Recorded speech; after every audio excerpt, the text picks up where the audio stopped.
প্রিয় শ্রোতা বন্ধু, বেদ পাঠশালা অনুষ্ঠানে আপনাকে স্বাগত জানাই। এই ধারাবাহিক বাইবেল অধ্যয়ন অনুষ্ঠানে আমরা আদি পুস্তক থেকে অধ্যয়ন শুরু করে এখন নতুন নিয়মে সাধু পৌলের পত্রগুলিতে উপস্থিত হয়েছি। আমাদের গত অনুষ্ঠানে আমরা করিন্থীয়দের প্রতি সাধু পৌলের প্রথম পত্রটি অধ্যয়ন শেষ করেছি। এখন আমরা দ্বিতীয় করিন্থীয় পুস্তকটি অধ্যয়ন করব। প্রথম করিন্থীয় পুস্তকটি অধ্যয়ন করার পর আমরা বলতে পারি সাধু পৌল ইতিমধ্যে একটি পত্র লিখেছিলেন। সেই তথ্যের ভিত্তিতে আমরা বাইবেলে করিন্থীয়দের পত্র দুটিকে দ্বিতীয় ও তৃতীয় করিন্থীয় পত্র বলতে পারি। এই বিষয়ে আমি চিন্তা করি যখন আমি এই করিন্থীয় পত্রগুলিকে সেই পত্র যাকে আমরা প্রথম করিন্থীয় পুস্তক বলে উল্লেখ করি। সাধু পৌল করিন্থীয়দেরকে তার প্রথম পত্র ইফিস থেকে লিখেছিলেন। সাধু পৌল ইফিসে তার 3.5 বছরের সেবাকাজের শেষে এই প্রথম করিন্থীয় পত্রটি পাঠিয়েছিলেন। তিনি তিতের হাতে এই পত্রটি পাঠিয়েছিলেন। আমরা যখন পালকীয় পত্রগুলি অধ্যয়ন করব সেখানে তিতের বিষয় দেখব। তিত একজন বয়স্ক ব্যক্তি ছিলেন এবং তিনি একজন স্থির ও পরিপক্ক মানুষ ছিলেন। সাধু পৌল তিতের উপর যথেষ্ট ভরসা রাখতেন। সর্বোপরি কোনো একজন কিভাবে এই প্রথম করিন্থীয়টির মতো পত্র করিন্থে নিয়ে গিয়ে সেই সমস্ত সমস্যাগ্রস্ত ব্যক্তিদের কাছে তাদের সমস্যার বিষয়ে ব্যাখ্যা করতে পারে, তার পক্ষে দাঁড়াতে পারে এবং তাদেরকে পরামর্শ দিতে পারে। তিত নিশ্চয়ই একজন খুবই ঈশ্বরভক্ত উত্তম মানুষ ছিলেন। সাধু পৌল ইফিসে তার 3 বা 3.5 বছরের সেবাকাজ শেষ করতে বাধ্য হয়েছিলেন, কারণ তিনি সেখানে একটা দাঙ্গার কারণ হয়ে দাঁড়িয়েছিলেন। যদি সেখানে দাঙ্গা না শুরু হতো তাহলে হয়তো সাধু পৌল আরও বেশি দিন ইফিসে থাকতেন। অন্যান্য সমস্ত জায়গার থেকে তিনি ইফিসে সব থেকে বেশি সময় ছিলেন। তিনি তুরান্নের বিদ্যালয়ে শিক্ষা দিতেন। একথা বলা হয় যে সাধু পৌল তুরান্নের বিদ্যালয়ে সকাল 11টা থেকে বিকেল 5টা বা 6টা পর্যন্ত প্রত্যেক দিন শিক্ষা দিতেন। সাধু পৌলের এই শিক্ষামূলক সেবাকাজের ফলে ইফিসীয় মণ্ডলীর অনেকগুলি শাখা মণ্ডলী গড়ে উঠেছিল, যেমন পর্গামস্থ, স্মরণাস্থ, থুয়াতিরাস্থ, সার্দিস্থ, ফিলাদেলফিয়াস্থ এবং লাইদেকিয়াস্থ মণ্ডলী। প্রকাশিত বাক্য পুস্তকে উল্লিখিত এই মণ্ডলীগুলি ইফিসীয় মণ্ডলী থেকেই গড়ে উঠেছিল। তুরান্নের বিদ্যালয়ে সাধু পৌলও একটি মণ্ডলী গড়ে তুলেছিলেন। প্রেরিত 19 অধ্যায়ে আপনি এই দাঙ্গার বিষয় দেখবেন যা সাধু পৌলকে ইফিস ত্যাগ করতে বাধ্য করেছিল। সাধু পৌল যখন ইফিস ত্যাগ করেছিলেন তখন তিতের হাতে করিন্থে পাঠানো পত্রটির বিষয়ে যথেষ্ট উদ্বিগ্ন ছিলেন। তিনি জানতে ইচ্ছুক ছিলেন যে করিন্থীয়রা কিভাবে তার পত্রটি গ্রহণ করেছিল। ইফিস থেকে বেরোনোর পর তিনি কিছু জায়গায় সেবা কাজের জন্য ভ্রমণ করেছিলেন।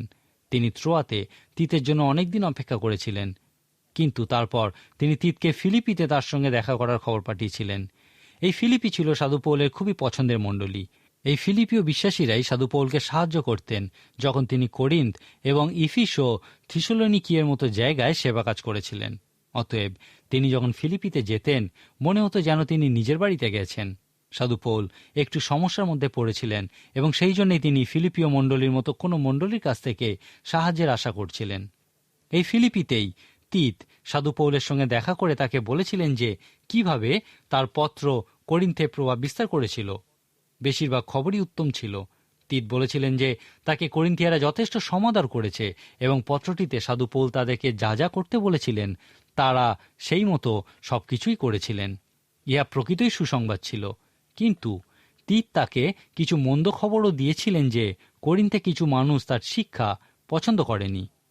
ইহা খুবই আকর্ষণীয় বিষয় যে যারা করিন্থে লেখা সাধু পৌলের পত্রটি পছন্দ করেনি তারা কিন্তু পত্রটির মূল বক্তব্যের বিষয়ে তর্ক করেনি।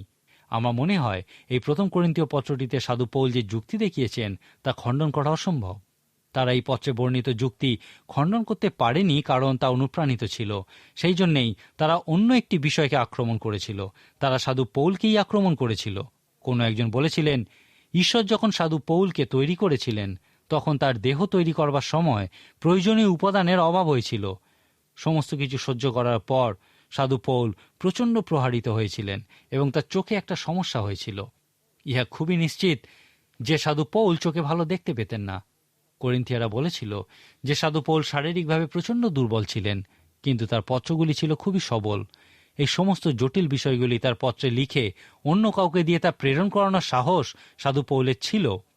তারা তার সমালোচনা করেছিল কারণ তিনি এই ধরনের পালকীয় পত্র অন্য একজনের হাতে পাঠিয়েছিলেন, নিজে আনেননি এবং তাদের সম্মুখীন হননি।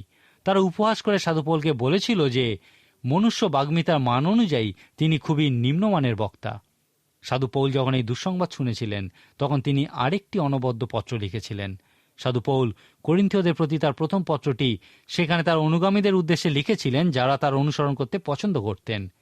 এই পত্রটির প্রথম 3টি অধ্যায়ে সাধু পৌল যে জ্ঞানের বিষয়ে বলেছেন এবং সুসমাচার যেই পৃথিবীর জ্ঞানের মধ্যে দিয়ে আসেনি সেই বিষয়ে তিনি তাদেরকেই বলেছিলেন, যারা তাকে মহান ভাবত। যাই হোক, সাধু পৌল এখন তার বিপক্ষে যারা ছিল তাদের উদ্দেশ্যে কিছু সুন্দর কথা বলতে চলেছেন।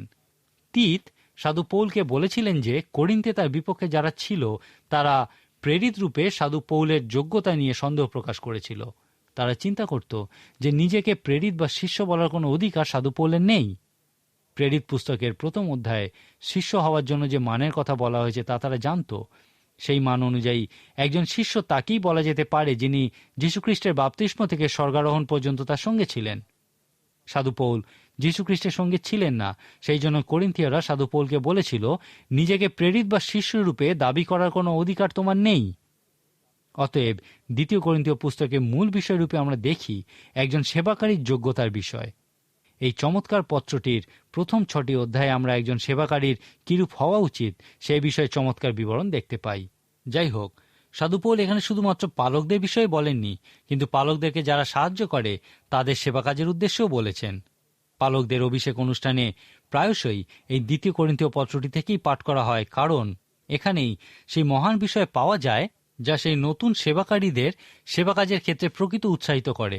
মনে রাখুন, পবিত্র শাস্ত্র আমাদেরকে এ যাবৎ যা কিছু বলেছেন, যেমন প্রেরিত 6 অধ্যায়ে এবং 1 করিন্থীয় পুস্তকের উপহার বিষয়ক অধ্যায়গুলিতে বলা হয়েছে যে সমস্ত আত্মিক উপহারই আত্মিক, কিন্তু তাদের মধ্যে কিছু ব্যবহারিক এবং কিছু পালকীয় উপহার আছে। সেই সমস্ত মানুষেরাই সুসমাচারের প্রচারক, শুধুমাত্র তারা বিভিন্ন ক্ষেত্রে এবং বিভিন্ন উপায়ে তা করে থাকে। এই 2 করিন্থীয় পত্রে সাধু পৌল সেবাকারী কথাটিকে আরও ব্যাপক অর্থে ব্যবহার করেছেন।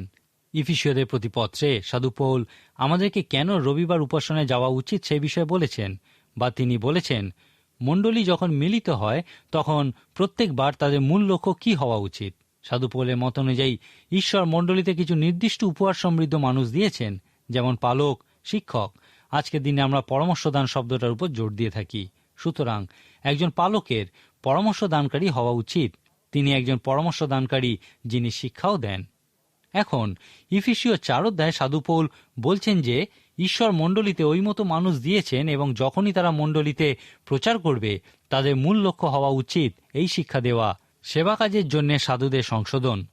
যখন সাধু পৌল সাধু কথা উল্লেখ করেছেন তিনি বিশ্বাসীদের ক্ষেত্রেই তা করেছেন।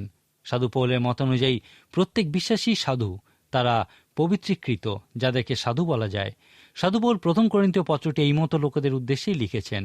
সাধু পৌল বিশ্বাস করতেন যে যতজন খ্রিস্টের কাছে অঙ্গীকারবদ্ধ তারা প্রত্যেকেই খ্রিস্টকে অনুসরণ করার জন্য পৃথকীকৃত। ইয়ার অর্থ হল তারা পৃথকীকৃত। এই মতো লোকেদেরকেই সাধু পৌল সাধু বলেছেন। এখন যখন এই সমস্ত সাধু, পবিত্রীকৃত এবং খ্রিস্টের অনুসরণের জন্য পৃথকীকৃত মানুষেরা মণ্ডলীতে সমবেত হন এবং পালক যখন তাদেরকে শিক্ষা দেন বা পরামর্শ দেন, তার মূল লক্ষ্য হওয়া উচিত সেবা কাজের জন্য সাধুদের সংশোধন। অর্থাৎ সেবা কাজ প্রকৃতই সাধুদের প্রতি উৎসর্গীকৃত পালক বা শিক্ষকদের প্রতি নয়। এই পালক বা শিক্ষকেরা সাধুদেরকে তৈরি করে, কিন্তু সাধুদেরকেই কাজ করতে হয়। এই সাধুরা উপাসনায় পালক বা শিক্ষকের দ্বারা নিজেদেরকে সংশোধন করে। তারপর পালক যখন আশীর্বচন দেন এবং তারপর তারা যখন উপাসনা গৃহ ছেড়ে বেরিয়ে আসেন, সেই সময় সেবা কাজ শেষ হয় না, কিন্তু শুরু হয়। উপাসনায় পালকের মহান প্রচারী সেবা কাজ নয়। এই সেবা কাজ শুরু হয় যখন তার উপাসনা গৃহ থেকে বেরিয়ে আসেন। যদি মণ্ডলী সেই উপাসনার মধ্য দিয়ে তার লক্ষ্য পূরণ করে, তাহলে সেই সাধুদের উচিত অনুপ্রাণিত, পরিশীলিত এবং সম্পূর্ণ প্রস্তুত হয়ে সেবা কাজের জন্য যাওয়া। এই সমস্ত কিছু একটা বিষয়ই বলে যে সাধু পৌল এক্ষেত্রে শুধুমাত্র পালক বা শিক্ষকদের উদ্দেশ্যে বলেননি, তিনি প্রত্যেক বিশ্বাসীর উদ্দেশ্যেই বলেছেন। প্রত্যেক উদ্ধারপ্রাপ্ত ব্যক্তি কোনো না কোনো উদ্দেশ্যে উদ্ধার পেয়েছে। সেই উদ্দেশ্য হল সেবা কাজ, যে সেবা কাজ ঈশ্বর তাদের মধ্যে দিয়ে করতে চান। 2 করিন্থীয় পুস্তকটি এই রকম ধারণার সঙ্গে অধ্যয়ন করলে প্রথম যে বিষয়টি আপনি লক্ষ্য করবেন তা হল সাধু পৌল এখানে যা বলছেন তাকে আমরা বলতে পারি সেবাকারীর প্রশিক্ষণ। সাধু পৌল বলছেন যে এইভাবে ঈশ্বর আমাদেরকে প্রস্তুত করেন। এখানে তিনি এশিয়াতে তার একটা অভিজ্ঞতার কথা বলেছেন। লুস্ত্রায় যখন তাকে পাথর মেরে মৃতপ্রায় অবস্থায় ফেলে রেখে দিয়েছিল, সেই ঘটনার কথা এখানে তিনি বলেছেন। তিনি লিখেছেন যে তিনি চেয়েছিলেন যেন এই বিশ্বাসীরা জানুক তিনি এশিয়াতে কত কষ্ট করেছিলেন, এমনকি তার প্রাণ সংশয় পর্যন্ত হয়েছিল। তিনি বলেছিলেন, আমরা আপনাদের অন্তরে এই উত্তর পাইয়াছিলাম যে মৃত্যু আসিতেছে, যেন আপনাদের উপরে নির্ভর না দিয়া মৃতগণের উত্থাপনকারী ঈশ্বরের উপরে নির্ভর দিই। তিনি এত বড় মৃত্যু হইতে আমাদিগকে উদ্ধার করিয়াছেন ও উদ্ধার করিবেন। আমরা তাহাতেই প্রত্যাশা করিয়াছি যে ইহার পরেও তিনি উদ্ধার করিবেন। সাধু পৌল এই অংশটি এইভাবে শুরু করেছেন, ধন্য আমাদের প্রভু যীশু খ্রিস্টের ঈশ্বর ও পিতা, তিনি করুণা সমষ্টির পিতা এবং সমস্ত সান্ত্বনার ঈশ্বর।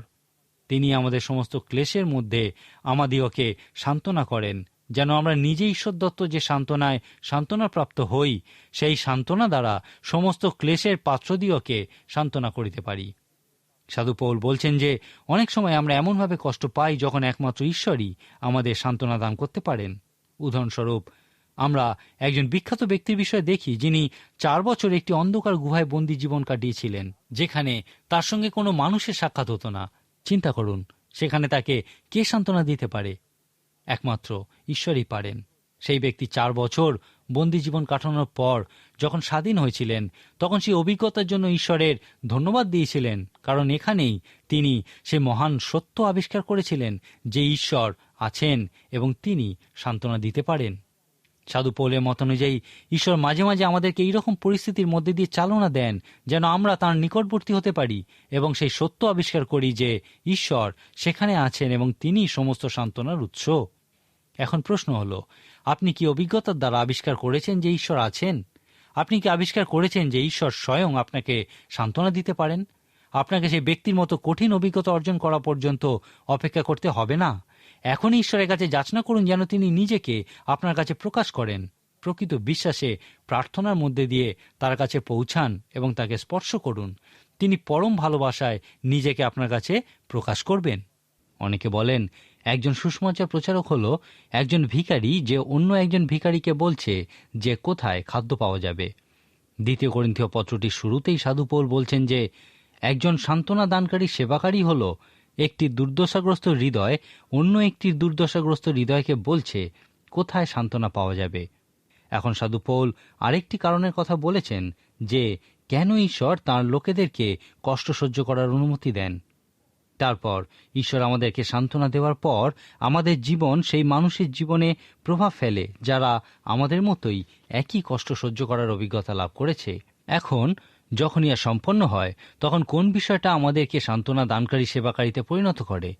ইহা কি আমাদের শিক্ষার ফলে ঘটে থাকে, অথবা ইহা কি সেই বিষয় যে আমরা কষ্টের মধ্যে পড়েছিলাম এবং ঈশ্বরের দিকে গিয়েছিলাম আর ঈশ্বরের মধ্যেই সেই সান্ত্বনা লাভ করেছিলাম যা শুধুমাত্র তাঁর মধ্যেই পাওয়া যায়? যখন আমরা কষ্টের মধ্যে পড়ি তখন আমাদের যন্ত্রণা আমাদের যোগ্যতায় পরিণত হয়। কষ্টের মধ্যে যখন আমরা ঈশ্বরের সান্ত্বনা আবিষ্কার করি তখন আমরা সান্ত্বনা দানকারী সেবাকারীতে পরিণত হওয়ার যোগ্যতা অর্জন করি। এরপরই আমরা ঈশ্বরের অনুগ্রহ আস্বাদন করে দেখতে পারি এবং তাঁর অনুগ্রহের সাথে সেবা কাজ করতে পারি। সাধু পৌল এখানে যারা তার বিরুদ্ধে গেছিল তাদেরকে বলেছেন, আমি একজন সেবাকারী। আমি এখন তোমাদেরকে বলছি যে একজন প্রকৃত সেবাকারী কে এবং প্রকৃত সেবা কাজ কি এবং সেবা কাজের প্রকৃত পরিচয়পত্রগুলি কি কি। তিনি এখানে সেবা কাজের একটি পরিচয়পত্র রূপে দুঃখভোগের কথা বলেছেন, কারণ সেবাকারীদের প্রশিক্ষণের জন্য ঈশ্বর প্রায়শই এই দুঃখভোগের ব্যবহার করেছেন। সাধু পৌল এখানে লুস্ত্রায় তাকে যখন পাথর মারা হয়েছিল সেই অভিজ্ঞতার কথা বলেছেন। ইহা আকর্ষণীয় একটি বিষয় যে সাধু পৌল নিজে প্রাণের আশা ছেড়ে দিয়েছিলেন যেন তিনি নিজের উপর নয় কিন্তু ঈশ্বরের উপরই নির্ভর করতে শিক্ষা করেন। সাধু পৌল একজন মানবতাবাদী ছিলেন না। একজন মানবতাবাদী বলে, আমি যা পারি আমি নিজেকে সেই দিকে এগিয়ে নিয়ে যেতে পারি। সাধু পৌল বলেছেন, নিজের উপরে এইভাবে বিশ্বাস করার অর্থ হল মৃত্যুর দিকে এগিয়ে যাওয়া। ঈশ্বর সাধু পৌলের জীবনে সহ্যের অতিরিক্ত কষ্ট আসার অনুমতি দিয়েছিলেন, যেখানে তিনি বেঁচে থাকার আশা ত্যাগ করেছিলেন যেন তিনি নিজের উপরে নয় কিন্তু ঈশ্বরের উপরেই নির্ভর করা শিখতে পারেন, যিনি মৃত্যু থেকে জীবন দিতে পারেন। কেউ কেউ বিশ্বাস করেন যে লুস্ত্রায় সাধু পৌল প্রায় আক্ষরিক অর্থেই মৃত্যু থেকে জীবিত হয়েছিলেন। সেই অভিজ্ঞতার ফলস্বরূপ সাধু পৌলের দৃঢ় বিশ্বাস ছিল যে ঈশ্বর তাকে উদ্ধার করেছিলেন। তিনি তাকে উদ্ধার করে চলেছেন এবং ঈশ্বর তাকে অবিরত উদ্ধার করবেন। সাধু পৌল সেই করিন্থীয়দের বলেছিলেন, এখানেই আমি একজন প্রেরিত রূপে পরিচয়পত্র লাভ করেছি। 2 অধ্যায় সাধু পৌল সেবাকারীর কাজের বিষয়ে একটা সুন্দর অংশ দিয়েছেন। একজন সেবাকারীর কাজ কি, আমরা কি করার চেষ্টা করছি তা জানা খুবই গুরুত্বপূর্ণ একটি বিষয়। যীশু খ্রিস্টের সেবাকারী রূপে আমাদের জানা উচিত যে আমরা কি করতে চলেছি। 2 অধ্যায় 14 থেকে 16 পদে সাধু পৌল সেবাকারীদের কাজের বিষয়ে এইভাবে বলেছেন, আর ধন্য ঈশ্বর, তিনি সর্বদা আমাদিওকে লইয়া খ্রিস্টে বিজয়যাত্রা করেন এবং তাহার সম্বন্ধীয় জ্ঞানের সুগন্ধ আমাদের দ্বারা সর্বস্থানে প্রকাশ করেন। কারণ যাহারা পরিত্রাণ পাইতেছে ও যাহারা বিনাশ পাইতেছে, উভয়ের কাছে আমরা ঈশ্বরের পক্ষে খ্রিস্টের সুগন্ধ স্বরূপ। এক পক্ষের প্রতি আমরা মৃত্যুমূলক মৃত্যুজনক গন্ধ, অন্য পক্ষের প্রতি জীবনমূলক জীবনদায়ক গন্ধ। আর এই সকলের জন্য উপযুক্ত কে?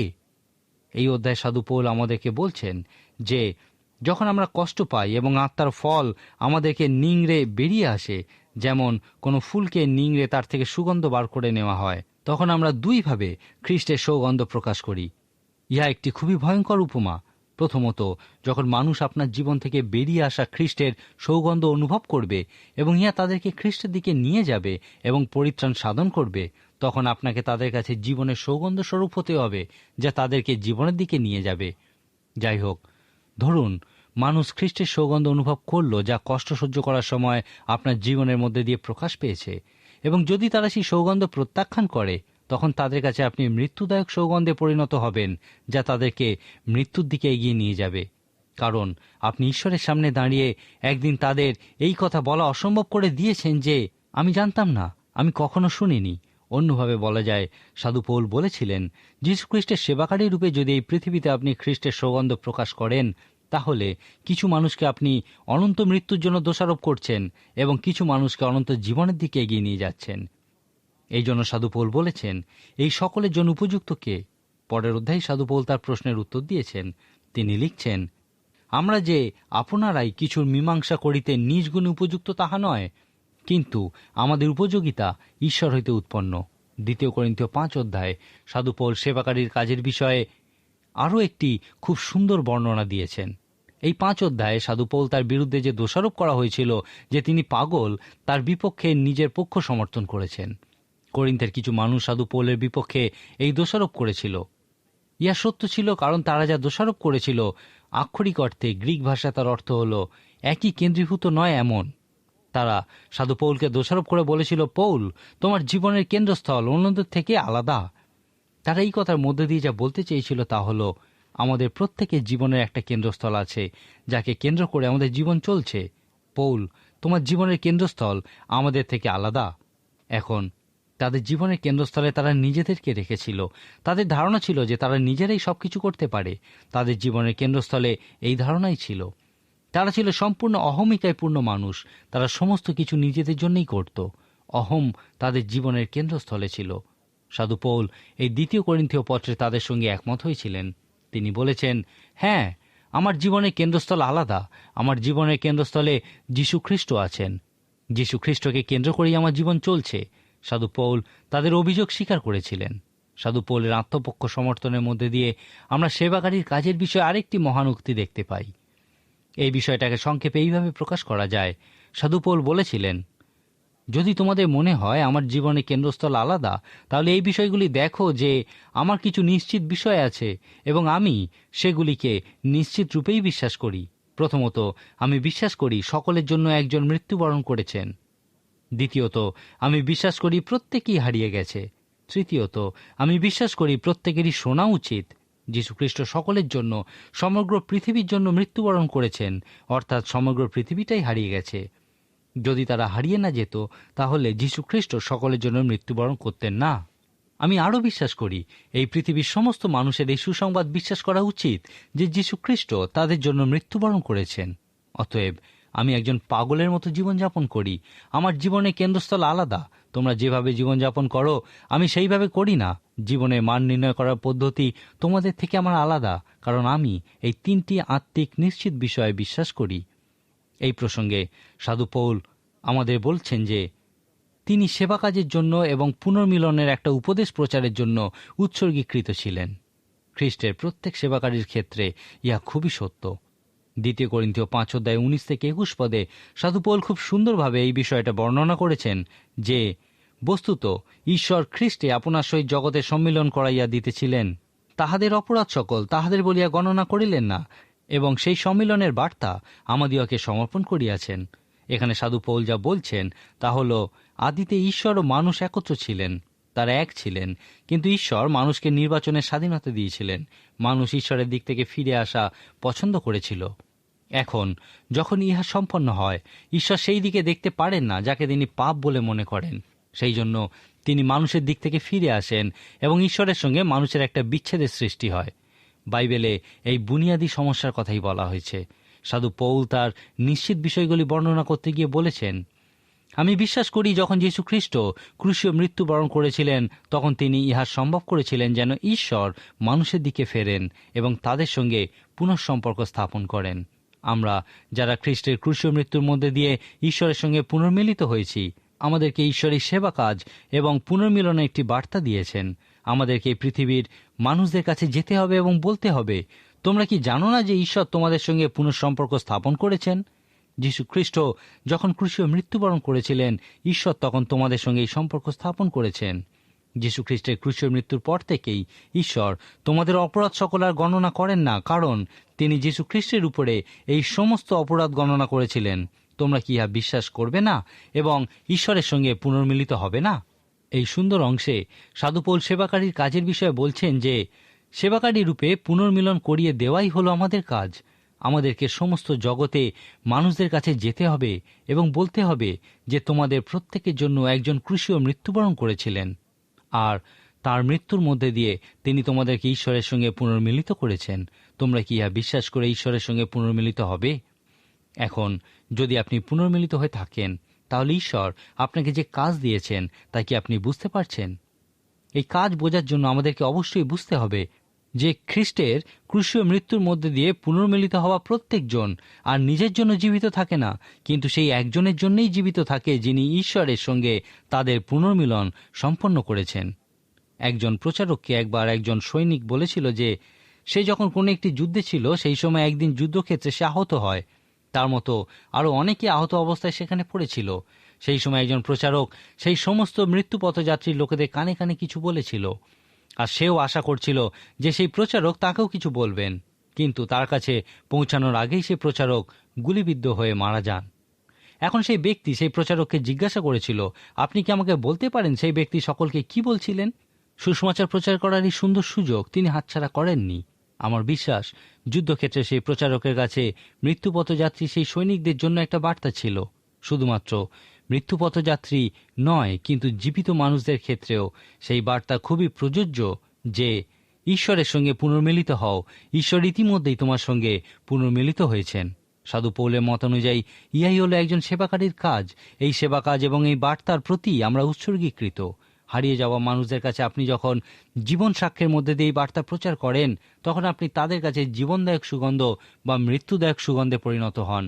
যদি তারা ইহা বিশ্বাস করে তাহলে আপনি জীবনদায়ক সুগন্ধ, আর যদি তারা ইহা বিশ্বাস না করে তাহলে আপনি মৃত্যুদায়ক সুগন্ধ। আর এই সকলের জন্য উপযুক্ত কে? সাধু পৌল বলেছেন, আমরা যে আপনার এই কিছুর মীমাংসা করিতে নিজ গুণে উপযুক্ত তাহা নয়, কিন্তু আমাদের উপযোগিতা ঈশ্বর হইতে উৎপন্ন। খুবই সতর্কতার সঙ্গে প্রার্থনাপূর্বক এই পত্রটি অধ্যয়ন করুন এবং প্রত্যেক বিশ্বাসীকে যে কাজ দেওয়া হয়েছে তা লক্ষ্য করুন। এখন আপনি যদি আগে কখনো পুনর্মিলনের এই বার্তা না শুনে থাকেন, তাহলে শুনুন যে ঈশ্বর কাউকে কখনোই শাস্তি দিতে চান না, কিন্তু তিনি চান যেন প্রত্যেকে অনুতাপ করে। একমাত্র ঈশ্বরেই জীবন ও মরণের আশা খুঁজে পাওয়া যায়। আজকেই তাঁর উপর বিশ্বাস করুন এবং ঈশ্বরের সঙ্গে পুনর্মিলিত হন। আজকের মতো তাহলে এখানেই শেষ করি। ঈশ্বর আপনার মঙ্গল করুন।